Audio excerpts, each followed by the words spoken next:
नमस्कार मित्रों, history research point पर आप सभी का स्वागत करता हूं। बीपीएससी पीजीटी हिस्ट्री की टेस्ट सीरीज चल रही है और यह टेस्ट सीरीज संख्या 16 है मित्रों। टेस्ट सीरीज संख्या 16 है और यह जो सीरीज है वह एनसीईआरटी क्लास 11 की पुस्तक है विश्व इतिहास के कुछ विषय। उसका चैप्टर है बदलती हुई सांस्कृतिक परंपराएं। तो आज इस चैप्टर का पहला टेस्ट सीरीज है। वैसे यह टेस्ट सीरीज संख्या 16 है, ठीक है। क्लास 11 विश्व इतिहास के कुछ विषय पाठ्य पुस्तक से बदलती हुई सांस्कृतिक परंपराओं से संबंधित यह टेस्ट सीरीज है। अगर इसके पहले का वीडियो अगर आप लोगों ने नहीं देखा है तो प्लेलिस्ट में जाइएगा, एनसीईआरटी हिस्ट्री टेस्ट के नाम से प्लेलिस्ट बनी हुई है, जाइएगा देखिएगा। आप सभी लोग प्लेलिस्ट में जो वीडियो दिए गए हैं उसको फॉलो करिए भाई। प्लेलिस्ट में जितने भी वीडियो हैं उसे देखिए, ठीक है। और सबसे बड़ी सूचना आप लोगों को यह देना चाहेंगे, बीपीएससी पीजीटी के लिए जो भी लोग गंभीर हैं, सीरियस हैं, वो लोग हमारे कोर्स को ज्वाइन कर सकते हैं। 8318397276 हमारा ऑफिशियल व्हाट्सएप नंबर है, डिस्क्रिप्शन में भी है और यहाँ पर भी शो हो रहा है। इसकी फीस केवल 1499 रुपया रखी गई है। 1 ईयर सब्सक्रिप्शन के साथ है। क्लास 6 से लेकर 12 तक की पूरा का पूरा मटेरियल आपको मिलेगा। पीपीटी नोट्स मिलेगा, 2500 एमसीक्यू की टेस्ट सीरीज मिलेगी फुल एक्सप्लेनेशन के साथ। हैंड रिटेन नोट्स आपको मिलेंगे, क्वेश्चन आंसर सॉल्यूशन मिलेगा, सब कुछ मिलेगा क्लास 6 से लेकर 12 तक, वो भी 1 ईयर सब्सक्रिप्शन के साथ। मतलब टीआरई 3 और टीआरई 4 दोनों की तैयारी इसी फीस में आपकी होगी, 1499 रुपए में। तो जो लोग सीरियस हैं, गंभीर है, वो लोग हमसे जुड़ सकते हैं। और हिस्ट्री रिसर्च पॉइंट का टेलीग्राम बना हुआ है, लिंक डिस्क्रिप्शन में है, आप लोग उसे भी ज्वाइन कर सकते हैं। आइए शुरुआत करते हैं। तीसरी संख्या 16 काफी महत्वपूर्ण प्रश्न है आप लोग के सामने। प्रश्न संख्या 1 देखिएगा, निम्नलिखित देशों में से कौन पुनर्जागरण की शुरुआत से संबंधित है। एकदम छान कर क्वेश्चन लाया हूं आप लोगों के लिए। बीपीएससी पीजीटी इतिहास में अगर आप अपना परचम लहराना चाहते हैं तो आप हिस्ट्री रिसर्च पॉइंट से बिल्कुल जुड़ जाइएगा। निम्नलिखित देशों में कौन पुनर्जागरण की शुरुआत से संबंधित हैं। अमेरिका, जर्मनी, इटली और इंग्लैंड। तो पुनर्जागरण की शुरुआत से संबंधित कौन सा देश है। अमेरिका है कि जर्मनी है कि इटली है कि इंग्लैंड है। तो मैं आपको बता दूं कि इटली है। इटली है। इटली के फ्लोरेंस नगर से, इटली का एक शहर है फ्लोरेंस, और यहीं से पुनर्जागरण की शुरुआत हुई थी। इसकी व्याख्या देख लीजिएगा, व्याख्या बेहतरीन है। यूरोपीय इतिहास में पुनर्जागरण की अवधि 14वीं से 17वीं सदी तक थी, ठीक है, जिसे मध्य युग और आधुनिक इतिहास के बीच सांस्कृतिक पुल के रूप में जाना जाता है। यह मध्यकालीन काल में इटली में एक सांस्कृतिक आंदोलन के रूप में शुरू हुआ और बाद में आधुनिक युग की शुरुआत को अंकित कर यूरोप के बाकी हिस्सों में फैल गया। मतलब पुनर्जागरण जो है वह आपका इटली में शुरू हुआ और इटली के फ्लोरेंस नगर में शुरू हुआ। बाद में इटली के अन्य शहर वेनिस में फैला, फिर रोम में फैला, उसके बाद इटली से इंग्लैंड, जर्मनी, रूस, फ्रांस में भी फैलता गया पुनर्जागरण, ठीक है। लेकिन शुरुआत कहाँ से हुआ था? इटली के फ्लोरेंस नगर से इसका प्रारंभ हुआ था, इटली, ठीक है। अगला प्रश्न देखिएगा, अगला प्रश्न भी काफी महत्वपूर्ण है आप लोग के सामने। निम्नलिखित में से कौन सा पुनर्जागरण काल से संबंधित है। पुनर्जागरण काल से संबंधित कौन है ये आपको बताना है। पुनर्जागरण काल से संबंधित कौन है? माइकल एंजेलो, ड्यूरर, राफेल, उपरोक्त सभी। तो कौन है पुनर्जागरण काल से संबंधित, कौन है इसमें ये आपको बताना है। माइकल एंजेलो हैं, ड्यूरर हैं, राफेल हैं या उपरोक्त सभी। तो देखिए ये सब सभी जो है ना, यह सब पुनर्जागरण काल से संबंधित कलाकार थे। ये उसी युग के कलाकार थे, माइकल एंजेलो, ड्यूरर, राफेल। यह एक चित्रकार थे, अच्छे चित्रकार थे, ठीक है। और यह आपका राफेल जिन्होंने मैडोना का चित्र बनाया था, सिस्तान की गिरजाघर की छत पर चित्रकारी की थी, यह है राफेल, ठीक है। और ये है माइकल एंजेलो, ठीक है। आगे देख लीजिएगा, हाँ शायद मैंने, देखिए सिस्तान के गिरजाघर की छत पर चित्र बनाने वाले ये थे माइकल एंजेलो, बाद में बताऊंगा आप लोगों को। और राफेल जो थे मैडोना का चित्र बनाए थे, ठीक है। मतलब से ये सभी जो है पुनर्जागरण काल से संबंधित चित्रकार हैं, मतलब उपरोक्त सभी। इसकी व्याख्या देख लीजिएगा। पुनर्जागरण शब्द का सरल अर्थ, पुनर्जागरण काल का जो सरल अर्थ है पुनर्जन्म या पुनर्जागरण, ठीक है। पुनर्जन्म या पुनर्जागरण होता है। एक संकीर्ण परिप्रेक्ष्य में इसे शास्त्रीय पुरातनता के पुनरुद्धार से जुड़े एक आंदोलन के रूप में जाना जाता है। मतलब शास्त्रीय पुरातन जो समय है उसके पुनरुद्धार के लिए यह पुनर्जागरण हुआ था। इसका मतलब क्या होता है? पुनर्जन्म मतलब फिर से नया सुधार करना, जिसका अर्थ है कि प्राचीन ग्रीक और रोमन संस्कृतियों को उनके साहित्य, दर्शन और कला के कार्यों के माध्यम से फिर से खोजा गया। मतलब पुनर्जागरण काल के जो बड़े चित्रकार थे, लेखक थे, साहित्यकार थे, समाज सुधारक थे, वह यह कहते थे कि प्राचीन जो ग्रीक और रोमन जो मूल्य है, उस समय का जो कला और विज्ञान है, उसको जिंदा करने की आवश्यकता है। ठीक है, उनके विचारों को विश्लेषण और व्याख्या किया गया, प्राचीन ग्रीक ग्रंथों को बहाल किया गया और लैटिन भाषा में उसका अनुवाद किया गया। माइकल एंजेलो, देखिए माइकल एंजेलो जो एक चित्रकार है, इनका पूरा नाम माइकल एंजेलो बुतोरोती था। ठीक है, लेकिन वास्ते इनका नाम है माइकल एंजेलो के नाम से फेमस है। ये 1775 से लेकर 1564, 1475 से लेकर 1565, 1564 तक इनका मतलब समय अवधि रहता है। ठीक है, देखिए इनकी इनकी जो चित्रकारी है वो सिस्तान के गिरजाघर की छत पर है। ठीक है, सिस्तान चैपल में उनके पोप के लिए दी पिएटा नामक मूर्तिकला और रोम में सेंट पीटर, देखिए इन्होंने मूर्ति बनाई हुई है, पोप के लिए मूर्ति बनाई हुई है। और कहाँ? सिस्तान में, सिस्तान के गिरजाघर की छत पर चित्रकारी किया है और पोप के लिए एक मूर्ति बनाई हुई है जिसको द पिएटा कहते हैं, द पिएटा कहते हैं। और रोम में सेंट पीटर चर्च की गुंबद की डिजाइनिंग भी इन्होंने किया है, डिजाइन के लिए चित्रित छत से अमर कर दिया है। मतलब रोम के सेंट पीटर चर्च में भी इन्होंने चित्रकारी किया है और दी पिएटा नामक मूर्ति बनाई है, इसके लिए पोप के लिए। यह दोनों काम माइकल एंजेलो ने किया है। ठीक है, आगे देखिएगा, अगला प्रश्न आप लोगों के लिए है, निम्नलिखित में से किस देश में मानवतावाद सबसे पहले उभरा था? मानवतावाद सबसे पहले कहाँ उभरा है? अमेरिका में, इटली में, पोलैंड में या इंग्लैंड में? तो देखिए जो भी समाज सुधार कार्य प्रारंभ हो रहे हैं ज्यादातर इटली से ही प्रारंभ हो रहे हैं। मानवतावाद सबसे पहले कहाँ उभरा था? इटली में। ठीक है, इटली में। विकल्प 2 जो है वह आपका सही है, इटली में मानवतावाद प्रचलन में आया।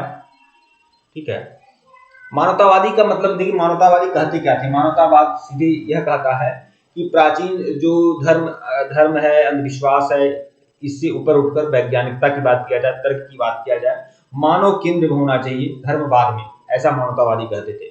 तो देखिए मानवतावाद का जो प्रारंभ हुआ था वह इटली से हुआ था। इसकी व्याख्या देख लीजिएगा, यह जीवन का बढ़ता हुआ सतत्व ज्ञान है जो कि आस्तिकता या अन्य अलौकिक मान्यताओं के बिना व्यक्तिगत पूर्णता के नैतिक जीवन का नेतृत्व करने की हमारी क्षमता और जिम्मेदारी की पुष्टि करता है और अधिक से अधिक अच्छा उद्देश्य है इसका। ठीक है, मानवतावाद शिक्षा की प्रणाली और जांच का तरीका जो कि 13वीं से 14वीं सदी के दौरान उत्तरी इटली में उत्पन्न हुआ और बाद में महाद्वीपीय यूरोप और इंग्लैंड में फैल गया।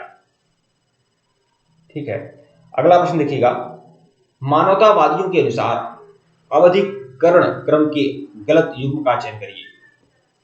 यह अलग अलग अवधि दिया हुआ है तो देखना है गलत युग्म इसमें कौन सा है। देखिए 5वीं और 14वीं सदी जो है, 5वीं से 14वीं शताब्दी, यह मध्य युग है।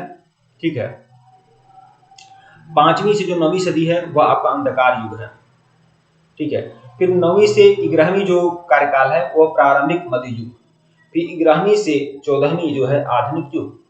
तो इसमें गलत कौन है? तो गलत आपको यह होगा, 11वीं से 14वीं आपका आधुनिक युग नहीं है, यही आपका गलत है। बाकी यह जो कालखंड है यह आपका बिल्कुल सही है, 1 2 3।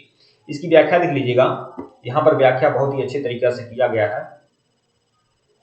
मानवतावादियों और बाद के विद्वानों द्वारा उपयोग की जाने वाली अवधि क्या है? देखिए 5वीं से 14वीं सदी यह आपका मध्य युग कहा जाता है। 5वीं से 14वीं जो सदी है वह मध्यकालीन है, यूरोप के परिप्रेक्ष्य में मध्य युग है। ठीक है, 5वीं से जो 9वीं सदी है वह आपका अंधकार युग कहा जाता है। अंधकार युग इसलिए कहा जाता है क्योंकि इस समय पोप का, धर्म का, चर्च का महत्व ज्यादा बढ़ गया था और प्राचीन ग्रीक और रोमन जो कला था, साहित्य था, विज्ञान था, लोग उसको भूल गए थे। ठीक है, तो इसे 5वीं से 9वीं सदी को हम अंधकार युग कहते हैं। 9वीं से 11वीं जो है प्रारंभिक मध्य युग है। वैसे तो देखिए मध्य युग जो शुरुआत हो रहा है यहाँ पर खुद देख लीजिए, 5वीं से 14वीं सदी तक यह आपका मध्य युग है, लेकिन 5वीं से 11वीं तक प्रारंभिक मध्य युग है। ठीक है, और 11वीं से 14वीं जो है आपका दीर्घ से मध्य युग, मतलब उत्तर मध्य युग आप बोल सकते हैं 11वीं से 14वीं। ठीक है, ये आपका सही है। और 15वीं सदी के बाद यूरोप में आधुनिक युग चलता है। हमारे वहाँ भारत में आधुनिक युग की शुरुआत कब मानी जाती है? 1857 की क्रांति से। ठीक है, मुगल साम्राज्य के पतन के बाद। ठीक है, 15वीं सदी से। और यहाँ पर यूरोप में क्या है? 15वीं सदी से आधुनिक युग की शुरुआत मान ली जाती है। मानवतावादियों ने स्वीकार किया था कि सदियों के अंधकार के बाद सच्ची सभ्यता को पुनर्स्थापित करेंगे, क्योंकि उनका मानना था कि रोमन साम्राज्य के पतन के बाद एक अंधकार युग की शुरुआत हुई है और अंधकार युग कब से कब तक माना जाता है, 5वीं से 9वीं सदी। यह पूरा कालखंड ध्यान में रखिएगा, यह आप लोगों के लिए काफी इंपॉर्टेंट है। ठीक है,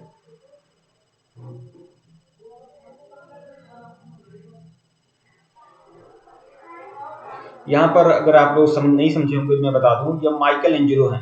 माइकल एंजेलो ने 2 चित्रकारी की है। एक इन्होंने सिस्तान के गिरजाघर की छत पर डिजाइनिंग किया है। तो सिस्तान का जो गिरजाघर है उसका नाम सेंट पीटर चर्च है, सेंट पीटर चर्च है। और उसके बाद द पिएटा नामक मूर्तिकला भी इन्होंने बनाया था, किसके लिए, पोप के लिए। तो 2 काम इन्होंने माइकल एंजेलो ने किया है। ठीक है, अगला प्रश्न देखिएगा। अगला प्रश्न है, निम्नलिखित में से किसने पहली बार अंग्रेजी में इंडस्ट्रियल रिवोल्यूशन शब्द का इस्तेमाल किया है? बताइए, औद्योगिक क्रांति का सबसे पहले प्रयोग, इंडस्ट्रियल रिवोल्यूशन का सबसे पहले प्रयोग किसने किया है? जॉर्ज मिशेल ने किया है, फ्रेडरिक एंगल्स ने किया है, या फिर जॉर्ज तृतीय ने किया है, या अर्नेस्ट टाइनबी ने किया है? एकदम 100% सॉलिड क्वेश्चन है, इसे ध्यान में रखिएगा। अर्नोल्ड टर्नबी ने यह कहा है इंडस्ट्रियल रिवोल्यूशन, ये शब्द इन्हीं के गढ़े हुए हैं। ठीक है, अर्नोल्ड टर्नबी के द्वारा। ठीक है, अगला प्रश्न देखिएगा, अब इसकी व्याख्या देख लीजिएगा। अर्नोल्ड टर्नबी द्वारा अंग्रेजी में पहली बार औद्योगिक क्रांति मतलब इंडस्ट्रियल रिवोल्यूशन शब्द का इस्तेमाल किया गया। अर्नोल्ड टर्नबी के बारे में देख लीजिए, 1852 से लेकर 1883 तक इनका समयावधि था, और 1760 से लेकर 1820 के बीच में ब्रिटिश औद्योगिक विकास में होने वाले परिवर्तनों का वर्णन करने के लिए इस शब्द का उपयोग किया गया। इस शब्द का प्रयोग क्यों किया गया, औद्योगिक क्रांति, क्योंकि 1760 से लेकर 1820 के बीच में यूरोप में बहुत ज्यादा परिवर्तन हुआ था औद्योगिक विकास को लेकर। ठीक है, तो इसका प्रयोग करने वाले अर्नोल्ड टर्नबी। देखिए, उनके व्याख्यान पुस्तक में प्रकाशित हुए थे, और इनकी एक पुस्तक है lectures on the industrial revolution on England. इनकी ये पुस्तक है lectures on the industrial revolution on England, popular address, notes और अन्य फ्रेगमेंट्स।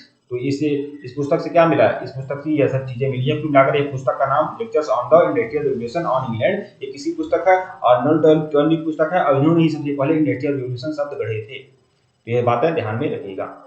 औद्योगिक क्रांति 1884 पर उनका व्याख्यान मशीन आधारित अर्थव्यवस्था में ब्रिटेन के कट्टरपंथी संक्रमण को ऐतिहासिक बनाने का पहला और सबसे प्रभावशाली प्रयास था। ठीक है, देखिए, औद्योगिक क्रांति शब्द का अन्य लोगों ने भी प्रयोग किया हुआ है। जैसे फ्रांस में जॉर्ज माइकल एंजल इनका नाम है। ठीक है, जॉर्ज माइकल नहीं, केवल जॉर्ज माइकल है। फ्रांस में जॉर्ज माइकल ने, और जर्मनी में फ्रेडरिक एंजल्स ने, और फ्रांस में जॉर्ज माइकल ने औद्योगिक क्रांति शब्द गढ़े हैं। अब हम शॉर्ट टेस्ट देखेंगे, प्रश्न 4 विकल्प और उसके बाद उत्तर, यह आपका शॉर्ट टेस्ट है। अगला प्रश्न देखिएगा, मार्टिन लूथर ने कब धर्म सुधार आंदोलन शुरू किया था? मार्टिन लूथर ने धर्म सुधार आंदोलन कब शुरू किया था? 1349 ईस्वी में, 1482 में, 1518 में, या 1517 में?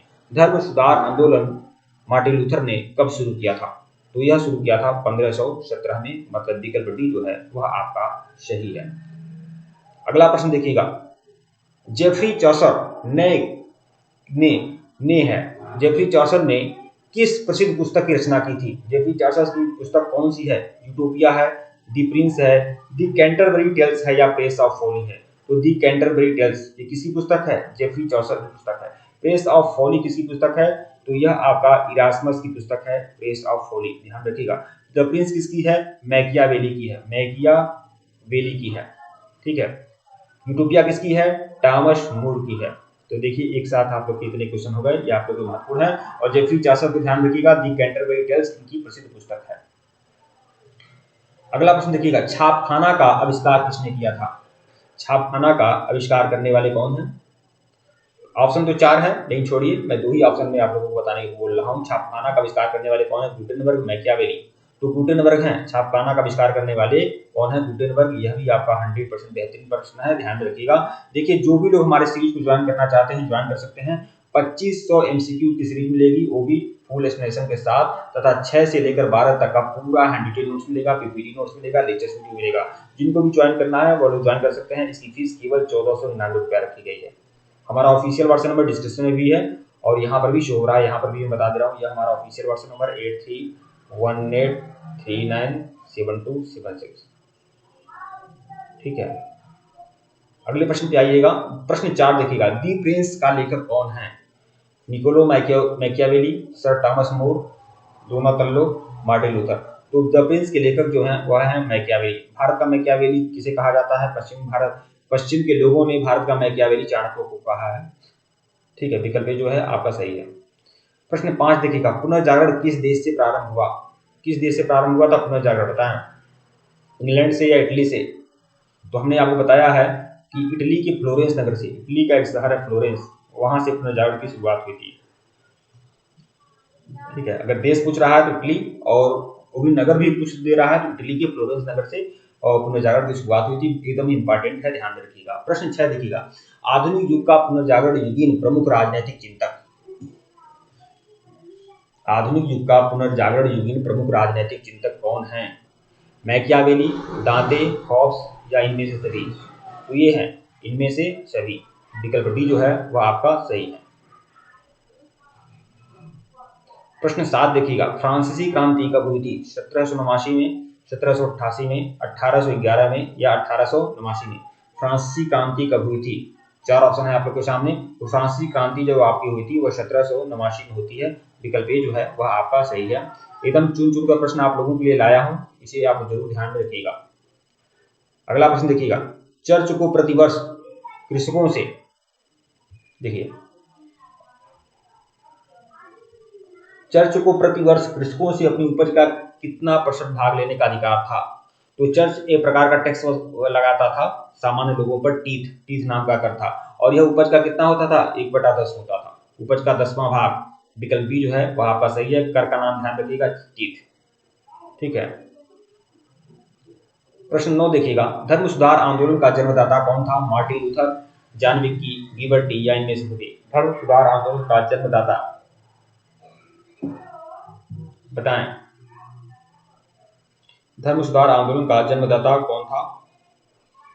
तो ये है मार्टिन लूथर। मार्टिन लूथर, विकल्प ए जो है वह आपका सही है, मार्टिन लूथर है।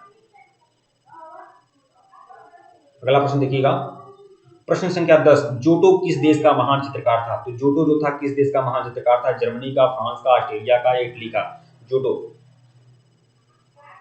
जो था वह आपका इटली का महान चित्रकार था, और चित्रकला का जनक माना जाता है किसको? जोटो को, चित्रकला का जनक।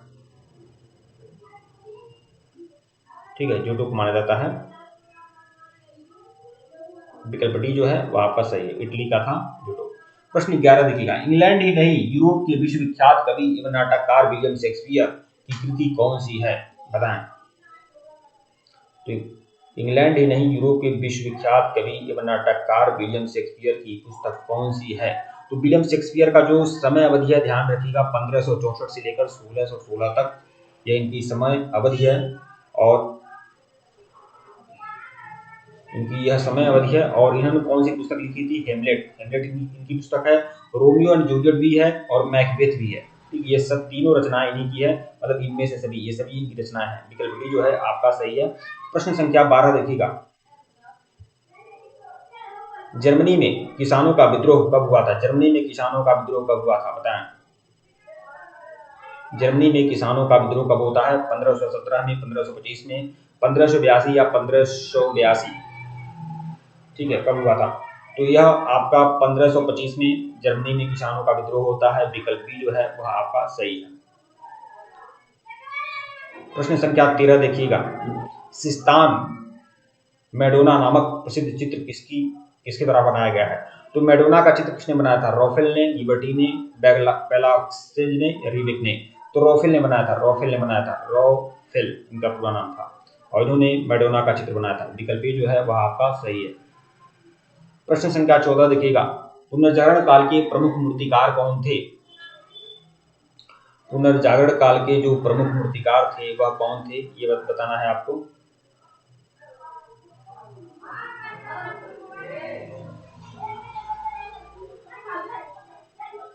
प्रश्न संख्या 14, पुनर्जागरण काल के प्रमुख मूर्तिकार कौन थे? तो यह थे माइकल